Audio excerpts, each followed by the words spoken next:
Assalamualaikum warahmatullahi wabarakatuh. Perkenalkan, nama saya Ahmad Irfan Arifin, NIM 1827042027, kelas A PTP angkatan 2018.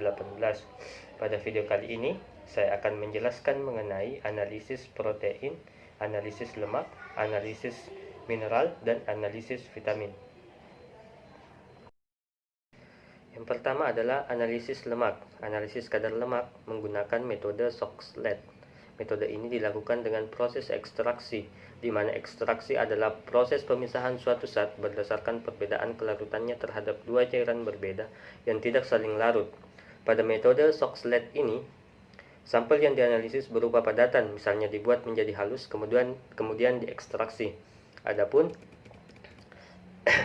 alat yang digunakan adalah yang pertama, neraca digital, kedua, Soxhlet, yang ketiga, piala gelas 400 ml, yang keempat, oven, yang kelima, gelas ukur, yang keenam, desikator, yang ketujuh, batu didih, yang kedelapan, gegep, yang kesembilan, pengaduk, yang ke-10, kertas saring, yang ke-11, labu semprot, yang ke-12, tali kasur.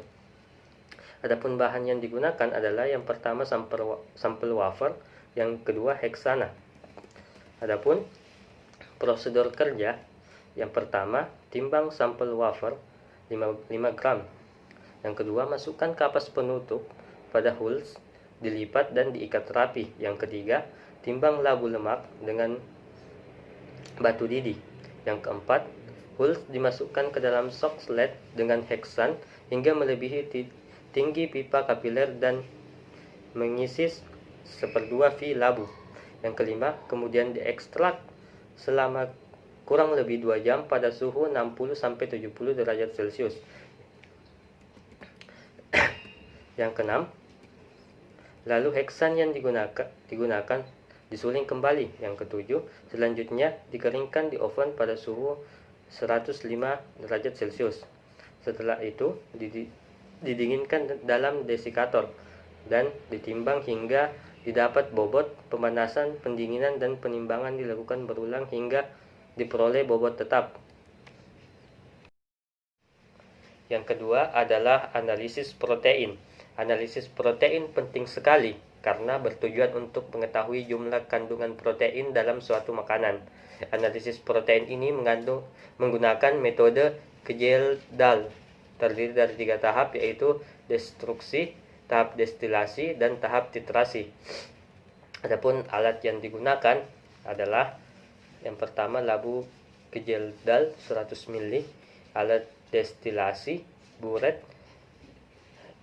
gelas beker 250 ml, Erlenmeyer 100 ml, labu ukur 100 ml, gelas ukur 100 ml, pipet volume 10 ml, tabung reaksi, timbangan analitik, corong, kaca arloji, dan cawan penguap. Adapun bahan yang digunakan adalah sampel berupa kerang remis, aquades, asam sulfat pekat, natrium hidroksida, selenium, cuprisulfat, etanol, indikator metil merah, natrium sulfat, indikator PP, asam klorida, asam nitrat pekat, natrium tetraborat, dan katalisator selenium.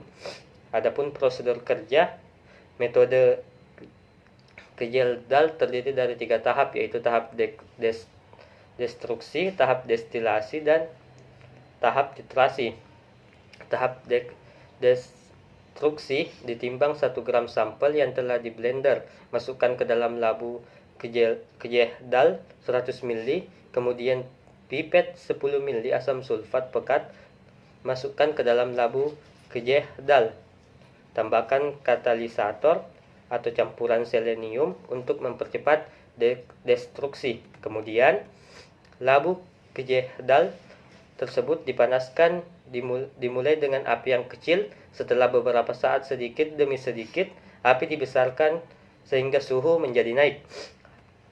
Adapun tahap destruksi dapat dihentikan pada saat didapatkan larutan berwarna jernih kehijauan.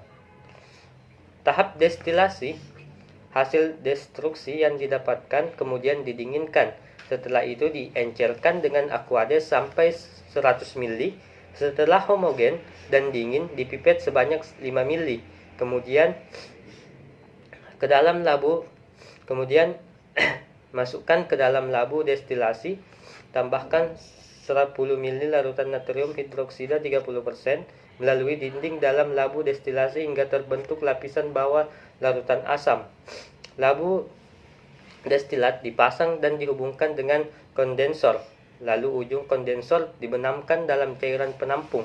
Uap dari cairan yang mendidih akan mengalir melalui kondensor menuju Erlenmeyer penampung. Erlenmeyer penampung diisi dengan 10 ml larutan asam klorida 0,1 N yang telah ditetesi indikator metil merah.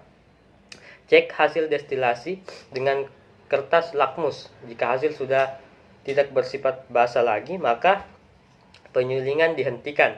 Dan tahap titrasi setelah proses destilasi, tahap selanjutnya adalah titrasi.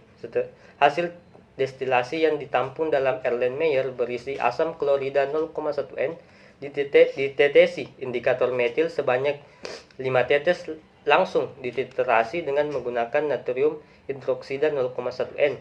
Titik akhir dari titrasi ditandai dengan warna merah muda menjadi kuning. Perlakuan ini dilakukan sebanyak 3 kali untuk tiap sampel. Yang ketiga, analisis vitamin. Analisis vitamin menggunakan dua metode, yaitu metode oksidimetri dan metode spektrofometri. Prinsip dari metode oksidimetri adalah indofenol atau sering disebut dengan DYE yang berwarna biru di dalam larutan basa dan merah di dalam larutan asam direduksi oleh asam askorbat membentuk dehidroasam askorbat, dan indofenol tereduksi yang tidak berwarna. Reaksi ini merupakan reaksi kuantitatif dan spesifik untuk asam askorbat di dalam larutan dengan kisaran pH 1-3,5. Selanjutnya metode spektrofometri. Adapun prinsipnya adalah asam askorbat dioksidasi seluruhnya menjadi dehidroasam askorbat oleh arang aktif dengan bantuan asam asetat. Kemudian direaksikan dengan 2,4 dinitrofenilhidrasin dan ditambahkan asam sulfat sehingga terbentuk warna merah yang dapat diukur absorbansinya pada panjang gelombang 520 nanometer. Selanjutnya adalah analisis mineral. Untuk menentukan kandungan mineral pada bahan makanan, bahan tersebut harus dihancurkan atau didestruksi terlebih dahulu dengan cara yang biasa dilakukan, yaitu pengabuan kering dan pengabuan basah. Pemilihan cara tersebut tergantung pada sifat zat organik dalam bahan. Mineral akan dianalisa serta sensitivitas cara yang digunakan. Penjelasan dari saya mengenai analisis lemak, protein, mineral, dan vitamin. Lebih dan kurangnya mohon dimaafkan. Wassalamualaikum warahmatullahi wabarakatuh.